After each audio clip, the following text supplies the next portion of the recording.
Esse é o podcast do Jornal A Verdade, um jornal dos trabalhadores na luta pelo socialismo. Fique por dentro das lutas dos trabalhadores brasileiros através do nosso jornal impresso. Basta entrar em contato com os nossos brigadistas ou através do nosso site, averdade.org.br. Olá, eu sou a Júlia e a gente está começando hoje a terceira aula do curso Breve História sobre a Revolução Cubana, uma parceria do Jornal A Verdade com a Unidade Popular.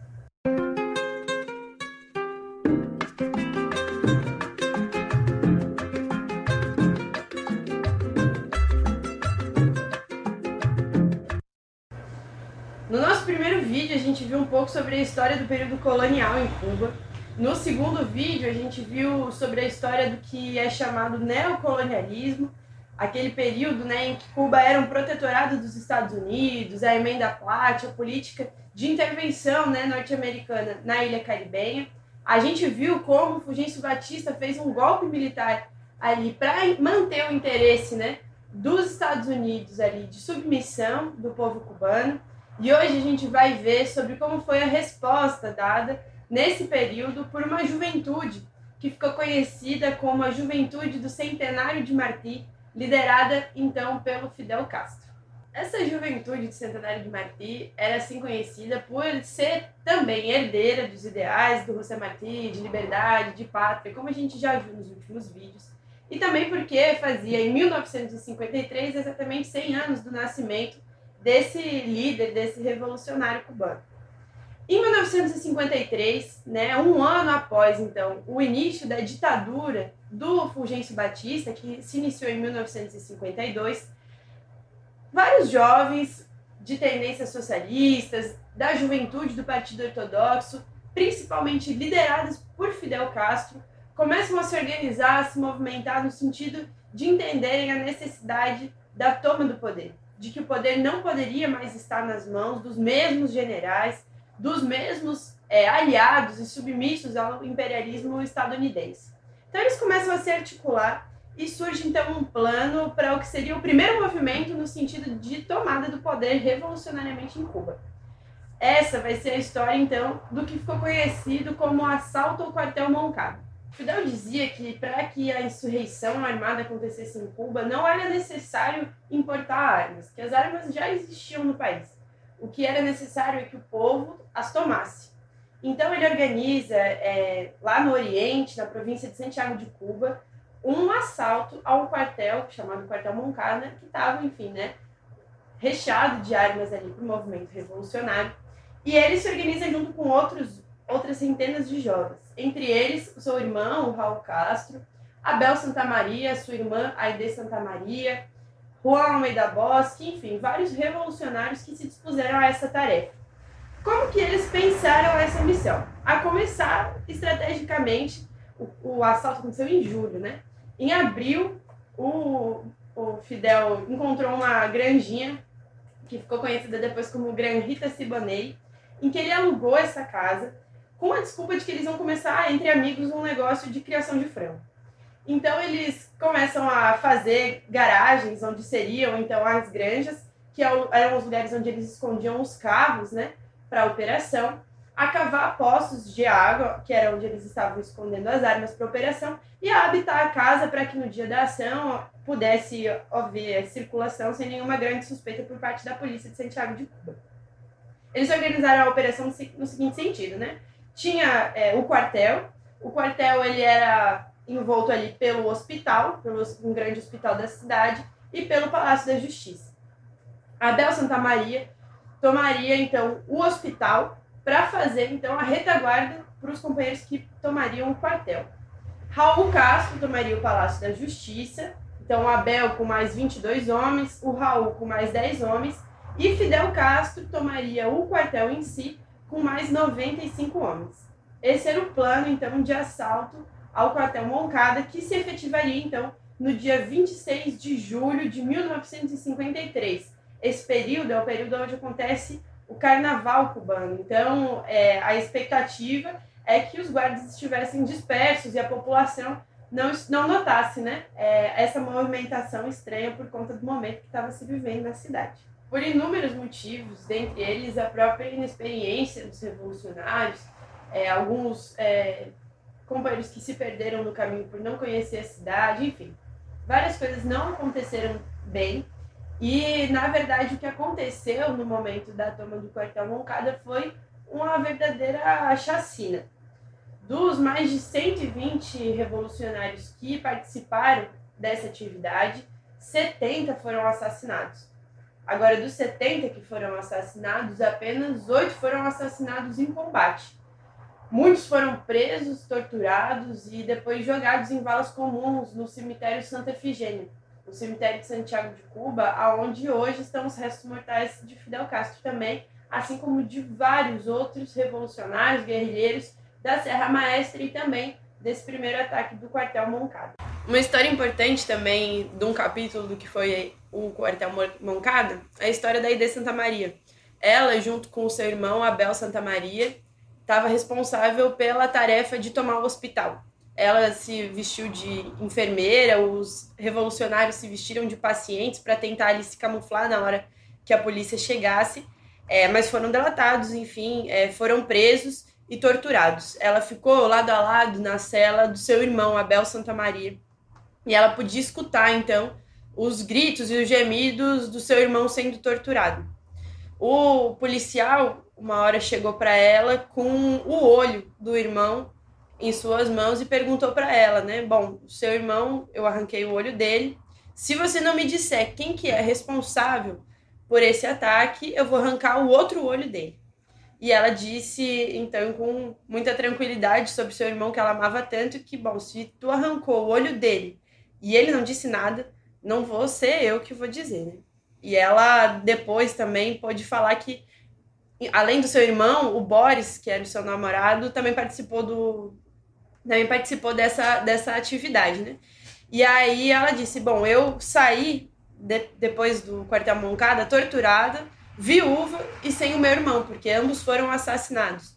Mas eu tenho certeza que eu saí mais forte do que todos aqueles que foram me julgar no tribunal depois. Então, esse era o tamanho da convicção dessa mulher, dessa jovem, que participou, junto também com a Mel Bernandes, que era sua companheira de cela, e que foram grandes articuladoras depois do processo de libertação da Cuba revolucionária, né? Os jovens que foram, então, presos, né, toda essa galera aí da geração do centenário do Martí, que depois do quartel Moncada, então, estava na cadeia, teve muito problema para conseguir fazer a sua defesa, né? Os advogados, e principalmente aí os que estavam responsáveis pela defesa do Fidel Castro, não tinham acesso aos atos do processo. Então, eles não tinham como defender os seus clientes. E o Fidel Castro, por ser, então, advogado, ele fez uso, então, dos seus conhecimentos para fazer essa que foi uma das defesas mais emblemáticas, né, da história, chamada A História Me Absolverá. Tem uma história muito interessante, porque ele escreveu a sua própria defesa enquanto ele ainda estava preso. E ele não queria que a sua defesa fosse apenas uma defesa individual, ele queria que a sua defesa fosse um verdadeiro manifesto de por que eles tinham tomado essa atitude de tomar o quartel e o que eles queriam com isso. Então, na verdade, A História Me Absolverá é um verdadeiro programa da Revolução Cubana, em que ele fala todos os problemas sociais da fome, do analfabetismo, enfim, da falta de terra para os camponeses, das desigualdades que o povo cubano enfrentava, e ele coloca quais são as medidas necessárias para acabar, né, com essa situação, e entre elas está, na verdade, a derrubada do Batista e o povo no poder, né? Então, ele faz essa defesa que circula, o objetivo é que ela circulasse como um panfleto, como um manifesto no meio de todo o povo. Como ele faria isso no momento que ele estava preso e completamente proibido de enviar cartas e manifestos para fora da prisão? Ele escrevia com suco de limão em papéis muito, muito finos que coubessem, guardados dentro de uma caixa de fósforo, então de página em página, de trecho em trecho, esse manifesto, e dava para quem fosse o visitar para que transcrevesse, então, e fizesse essa distribuição entre o povo. Então, na verdade, no momento em que o Fidel faz a sua defesa, o manifesto A História Me Absolverá também já está divulgado, né, como uma grande obra de propaganda, de fato, de agitação desse movimento que está surgindo. Como os revolucionários têm a tendência de fazer, o Fidel Castro colocou os seus acusadores no banco dos réus, né? Então ele usa a sua defesa para acusar a ditadura, para acusar o Batista, para acusar o imperialismo de todas as mazelas que os cubanos têm de enfrentar e mobilizar o povo no sentido de se organizar para enfrentar essa situação. Então, na sua defesa, quando perguntam, né, para Fidel quem foi o autor intelectual do assalto ao quartel Moncada, o Fidel ele não titubeia em dizer que foi José Martí, que, enfim, já tinha morrido há bastante tempo, né? Mas ele responsabiliza José Martí pela intelectualidade do assalto e termina, né? Termina sua defesa dizendo que, bom, me condenem, não importa, a história me absolverá. O ano de 1955 ficou marcado por um desgaste no governo do Batista, muito por conta das grandes manifestações populares, uma insatisfação muito grande da população, várias greves, principalmente do setor açucareiro, surgindo, e manifestações de massa, de rua, que conquistaram a anistia de vários presos políticos, dentre eles Fidel Castro e seus companheiros. Então, anistiados em 1955, e entendendo também a impossibilidade de conquistar o poder pela via legal nesse sistema ditatorial do Batista, eles se exilam e vão para o México. E lá no México eles se articulam, eles fundam o Clube dos Exilados José Martí, e lá eles começam um treinamento de guerrilhas, eles começam a se articular no sentido também de pensar a volta para Cuba. Algo como a história se repetindo, uma vez que a luta da independência do país se articulou também muito fortemente no México, nos Estados Unidos, nesses países vizinhos, né? Então, virou um costume articular essa luta fora para vir depois e tomar o país, já então com um plano, né, um plano de guerra. Foi aí no México, então, que, dentre vários encontros importantes de articuladores que acontece um dos principais encontros que a gente pode ver, assim, né, dessa história, que é o encontro do Fidel Castro, então, com um jovem médico argentino que tinha começado uma viagem, né, pela América Latina, no sentido de entender também as mazelas que passava, que tinha um grande sentimento de justiça dentro de si e que estava conhecendo, de fato, também a realidade da América Latina e organizando o pensamento no sentido também de uma revolução inclusive marxista-leninista, né? Então, foi no México, em 1955, que Fidel Castro conhece Che Guevara, numa reunião, enfim, entre amigos, entre companheiros. Raul Castro apresenta os dois. De primeira, já se sentem, né, na verdade, muito próximos pelos seus ideais e combinam, então, né, que o Che ajudaria Fidel a tomar o poder na sua ilha, desde que depois Fidel o ajudasse a tomar o poder para o povo no resto da América Latina. E assim foi esse encontro entre dois gigantes que foram Fidel Castro e Che Guevara. Em novembro de 1956, 82 expedicionários, então, cubanos, que estavam residindo no México, decidem embarcar no iate Grama para regressar a Cuba e iniciar o processo da guerrilha revolucionária. O Grama era um iate que eles conseguiram, que era um iate de madeira, que tinha passado o ano de 1953 inteiro submerso por causa de um furacão e que tinha capacidade para 25 pessoas. Lembrando que eles embarcaram em 82 pessoas, né? O Fidel, ele diz depois que, enfim, que a inexperiência deles em assuntos marítimos possibilitou com que eles embarcassem no Grama e iniciassem essa expedição. Porque, de fato, foi um movimento bastante ousado de parte dos revolucionários.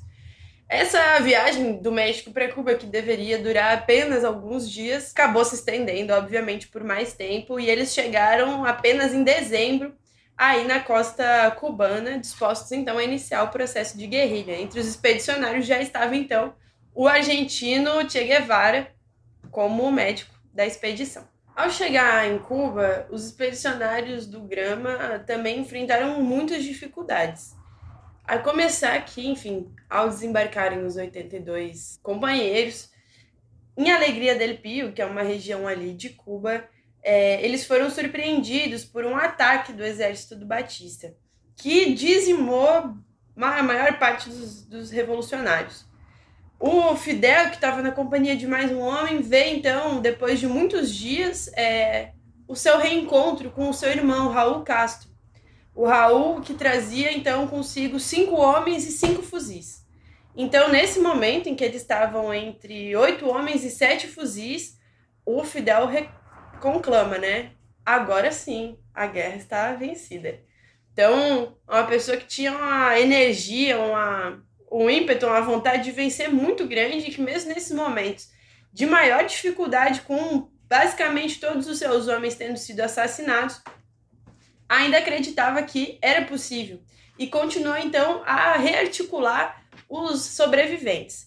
Depois, eles foram se encontrando com outros expedicionários que haviam se dispersado e conseguiram reunir 15 homens, entre eles o Juan Almeida Bosque, o Camilo Cienfuegos, o Che Guevara, o Raul, o Fidel, enfim. Esses que seriam os futuros dirigentes, então, do Exército Rebelde. O Exército Rebelde ele se organizava através da tática da guerra de guerrilhas, tanto guerrilhas rurais quanto urbanas, que é uma tática que favorecia um exército menor em desvantagem em relação ao exército inimigo, né? Esses revolucionários eles contavam com o apoio dos guerrilheiros, dos camponeses, principalmente ali da região oriental de Cuba, que foi por onde eles começaram. Por eles implementarem o programa da reforma agrária nas suas agitações, nos seus panfletos e na sua prática, inclusive, ganhando territórios e já distribuindo entre os camponeses, eles tinham nesses camponeses aliados no sentido de fornecimento de alimentação, de abrigo, como mensageiros e inclusive como guerrilheiros. Então esses camponeses iam se incorporando no exército revolucionário e aumentando as fileiras então do exército de libertação cubano. Então na região da Sierra Maestra foi se implementando na medida do avanço, né, das tropas guerrilheiras, o território livre da Serra Maestra, ou seja, os lugares em que estavam sob o domínio do exército rebelde já tinham ali na hora já implementado a reforma agrária, já tinham abolido as leis de impostos abusivos então para os camponeses, se construíam ali mesmo hospitais e escolas para alfabetização, inclusive dos soldados, pois isso com a grande participação do Che Guevara, né, que acreditava que é preciso lutar, estudar e lutar, e às vezes, mesmo nesses momentos tão difíceis, a formação dos soldados, que muitas vezes eram analfabetos, né, e que aprendiam a ler durante a guerrilha, era implementada. Isso fazia com que a moral do exército revolucionário fosse muito elevada no meio do povo, muito elevada no meio dos camponeses, e que essa fama se alastrasse, né? Se alastrasse tanto pela boa fama, pelo o boca a boca mesmo que vai se falando dos feitos, né, desses companheiros, quanto também pelos meios de comunicação. O Exército Rebelde fundou a Rádio Rebelde, né, na Serra Maestra, que uma rádio que falava então das notícias do Exército Rebelde, que falava então da realidade do povo e que era um instrumento poderoso, né, para disseminar mesmo, para chegar em todos os cantinhos de Cuba com essa nova mensagem, essa mensagem de luta. Além da Rádio Rebelde, o Exército também fundou o periódico Revolution, que circulava também entre o povo.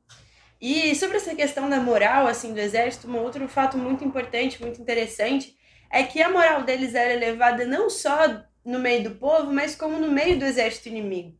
A forma com que eles tratavam os prisioneiros do exército do Batista fazia com que, na verdade, no meio da guerrilha, muitas vezes, os soldados do Batista baixassem as armas e pedissem ingresso no exército revolucionário. Não foram poucos os casos, né, de deserção do exército do Batista para ingresso no exército revolucionário.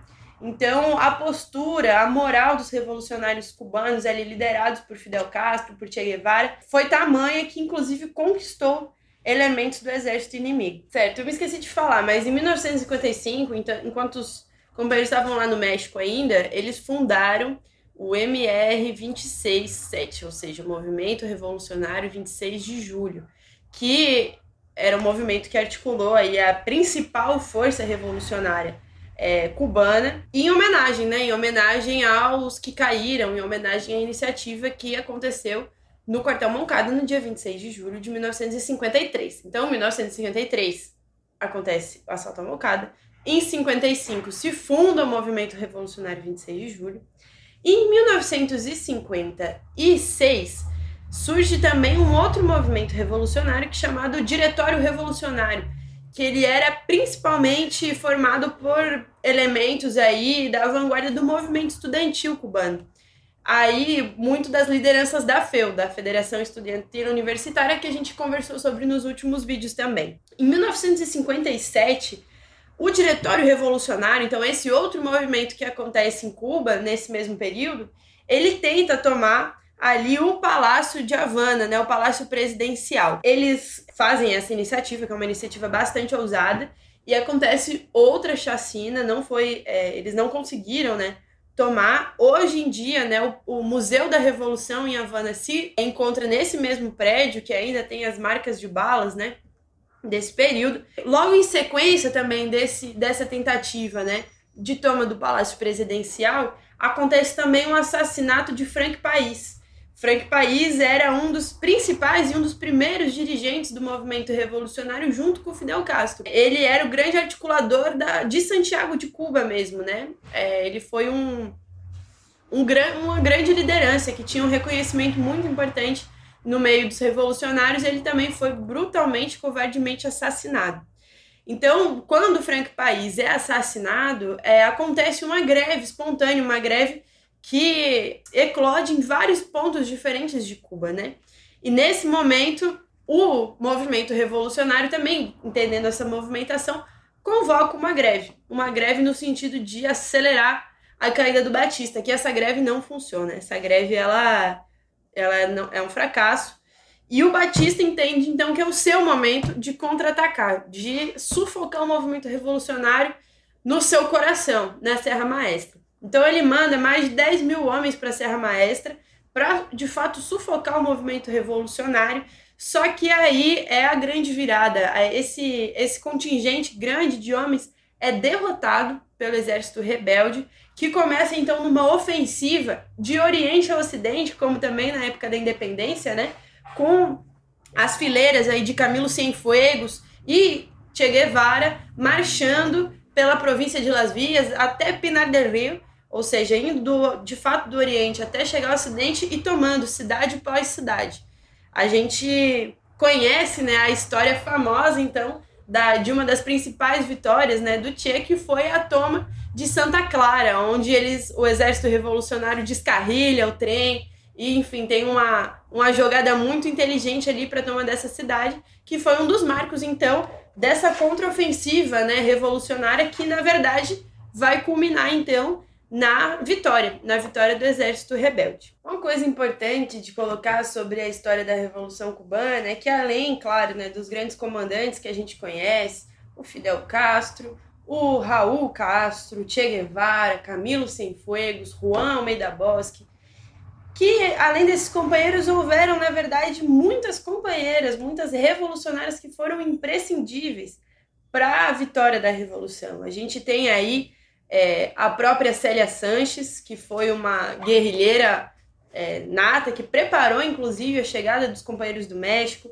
A gente tem Vilma Spin, a gente tem a Leida Marte, a gente tem a Aide Santa Maria, Mel Bernandes, enfim, inúmeras revolucionárias que deixaram aí seu nome impresso nessa história tão bonita, né? No Exército Rebelde não foi diferente. Foi fundado, durante a época da guerrilha, o Pelotão Mariana Grajales, que era um pelotão exclusivamente feminino de guerrilheiras, em homenagem aí à mãe, né, do Titã de Bronze, Mariana Grajales, que foi considerada uma das mães da independência de Cuba, né? Então, em homenagem a essa grande mulher, uma mulher negra, uma mulher lutadora, se homenageou, então, esse pelotão exclusivamente de mulheres, que é uma coisa que pouca gente sabe que aconteceu, né? Mas que, enfim, travou várias vitórias também durante a época da guerrilha. O exército revolucionário, durante seu percurso, né, que começou lá, então, com aqueles poucos companheiros que sobreviveram e acreditaram, né, na palavra de Fidel de que, mesmo sendo poucos, eles venceriam.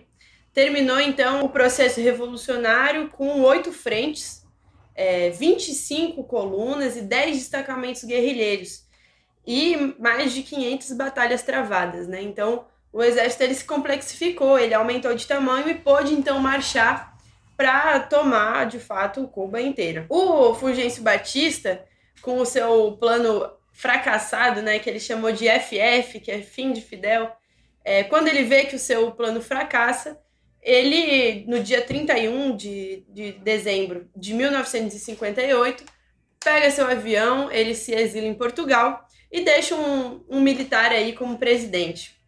No dia 1º de janeiro de 1959, o exército revolucionário já marchava sobre Havana. Fidel ainda não tinha chegado, mas muitos companheiros já tinham tomado a cidade, e ele convoca, então, para o dia 2º, para o dia 2 de janeiro, uma greve geral para consolidar, então, a Revolução. E a gente diz, então, que no dia 1º de janeiro de 1959, triunfa, então, a Revolução Cubana, né? Essa revolução de camponeses, de operários, de gente simples que derrotou um exército financiado aí pelos Estados Unidos, né? Mostrando aí um grande exemplo de dedicação, de disciplina revolucionária mesmo para toda a América Latina, inclusive até hoje.